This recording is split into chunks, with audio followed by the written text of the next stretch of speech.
we're going to have a go at restoring this little piece of bumper chrome here.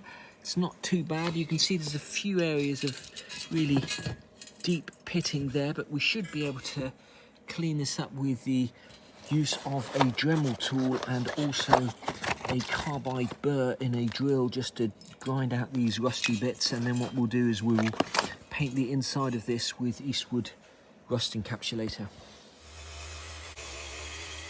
We use a variety of different heads here on the Dremel tool for getting in these really difficult spaces here. We'll be doing this and things will turn out to be worse than you expected. And here you can see that that rust has started to bubble through. Now, this is not on the facing side of this, so we might just be able to get away with it by putting some rust converter on there, but you can see in there that that rust is pretty advanced. So we're going to have to grind out what we can without going through to the chrome, and then put some rust converter on, and hopefully that will stop that rust in its tracks. Once again, there's no point in trying to paint over all this bubbled chrome here. You've got to grind all of that off down to bare metal and then seal it. We can get rid of the surface rust just using our trusty Dremel tool here with a variety of different ends on it and brushes on it. But for deeper sections of rust like this, we're going to use a carbide burr to actually grind that down, preferably without grinding a hole straight through to the chrome on the other side, because that would be a disaster. This is the bumper section that we sprayed up yesterday. It's come out really nicely just using the Eastwood rust encapsulator matte silver. Now, the way rust encapsulator works, it basically starves the rust of oxygen and has a compound within it that actually treats the rust at the same time. So you don't have to get every last little speck of rust off. This will still do a really good job stopping rust if there's a few little odd specks of rust left. But my advice would be to get as much rust out, grind as much out as you can without any danger of going through to the chrome. Center piece of chrome doesn't look too bad at all. If you leave it like this, this will all turn to corrosion. So we're just going to get the Dremel tool on there, clean that up, and then paint the inside of it with rust encapsulator. I'm just going to finish off this chrome with some Autosol. These end square fittings that are part of the rubber bumper have been sitting in an evaporust bath for the last few days. We'll go over these now with a wire wheel, get the remainder of the rust and carbon off, and then they'll be ready to go back in the bumper. We've gone over this with a wire wheel. I have to say that's pretty poor condition. We're going to go over that with a die now and recut those threads because they look a little bit worn out. And just arrived in the post is the rear valance for the Mercedes R107 that we're doing, plus the stainless steel nuts and bolts that we're going to need to fit it all together. I mentioned this company, Accu, before, and we frequently use them for buying bits and pieces, not least because A, they deliver super quickly, but B, they have a huge range of obscure fixtures and fittings, and we're trying to replace everything in stainless steel.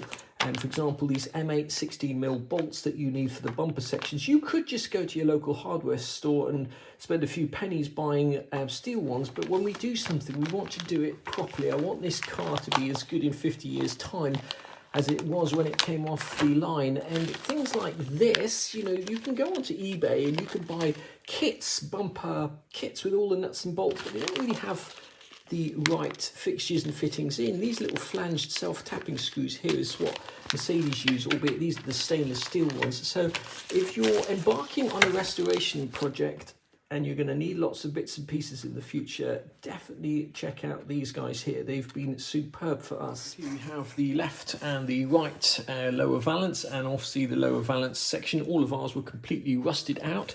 You have a choice when you're buying these materials. We've opted for aluminium because it won't rust in the future, and also it's very lightweight. What's on the car at the moment is steel. You can also get these in fiberglass as well from the SL shop. This is the invoice here. We paid €241.35. We also bought a couple of covers for the tyre well as well. But of course, we paid an extra £55 in import duty, despite the fact it does say on here, tax exempt delivery, spare parts for antique cars. So I shall challenge that with with UPS.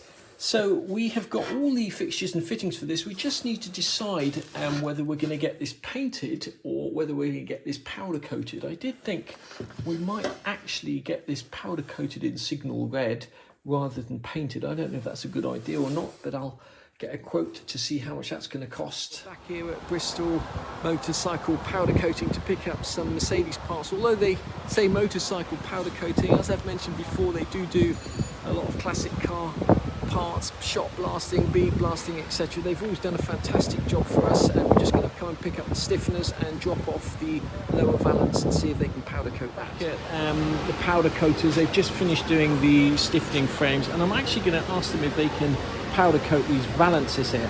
Are you going to etch prime them?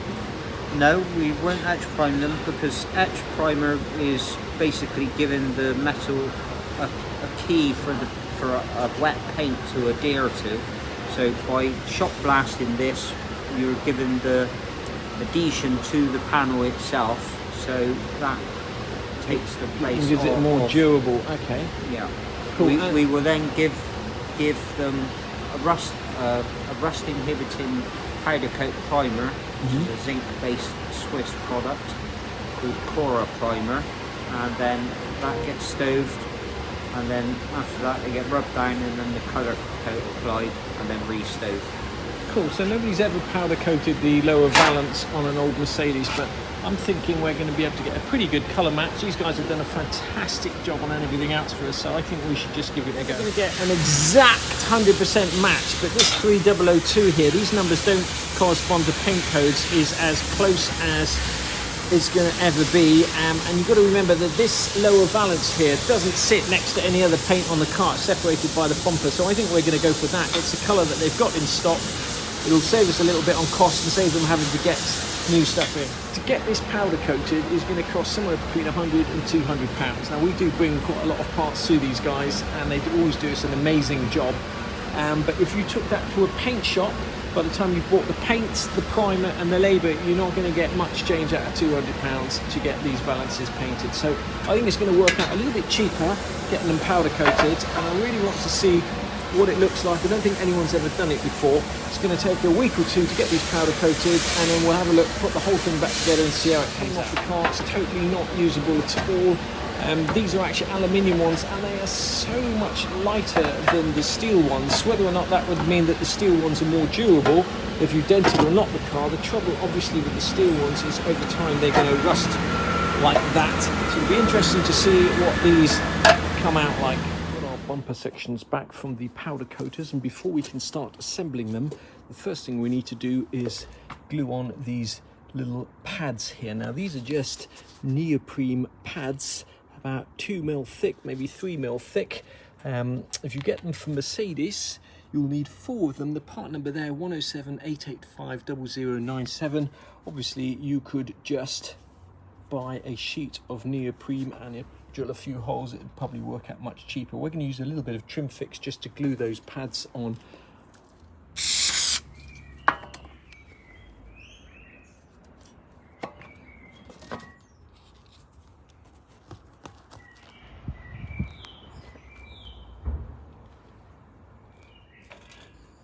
We've got the 4 pads on. We can connect the other 2 side bits of this bumper. We're going to start reassembling this rear bumper. Now it's not quite symmetrical on both sides. The bottom half of the bumper has this cutout, so make sure you assemble it the right way round. We're going to start off just attaching these side bits here. They're attached with 3 bolts. 1, 2, 3 bolts, 3 spring washers and 3 nuts. The bolt goes through first, then the spring washer goes on the underside, and then the nut goes on. Start off doing all of these nuts and bolts finger tight first. Here we go, we've got 3 nuts and bolts on either corner. Once you've bolted these sections together, you're going to have to tighten up these nuts and bolts here, because once the chrome sections go on, you won't have access to these. The next thing that goes on is this center chrome section here, and that lines up like so. Next up, you want to lay in these corner bits of chrome so that everything lines up, so that the holes here line up. This hole here lines up, and if you have a look along the side here where you're going to be screwing this piece of chrome to the steel stiffener, that those holes line up. The last of those 4 bolts will drop in through there, and once again you're going to have a washer and a nut, and then once that bolt is in, you're going to be able to put the chrome covers on here, and those are held in with a coach bolt and a washer and a nut. We're just putting these little self-tapping screws in here. They go all the way around. These bolts here have been rust encapsulated and then gone over with extreme chassis black. And what we're going to do is just add 2 bolts onto them and then use a socket to twist them in there. And if your rubbers are split at all, you can use a bit of glue to glue those in place so they don't twist when you try and tighten them, but our rubbers are fine. Once you've wound that in, you just take those nuts off and do the other side. Both of those in without any problem, but we won't be able to put this rubber section on until we put the lower valance on, so we'll come back to that in another video. Post is another package from Aku because I have forgotten that we need some M10 nuts to go on here. Now the way this attaches to the car, this sits against the paintwork of the car. This will go inside the boot like that, and then these M10 stainless steel nuts will clamp that on. So use these thick washers here, which are the same ones that the front bumper uses, but the actual OEM is to use these square pieces of metal here. I'm going to finish this video here. Really pleased to how that rusty old rear bumper has come out.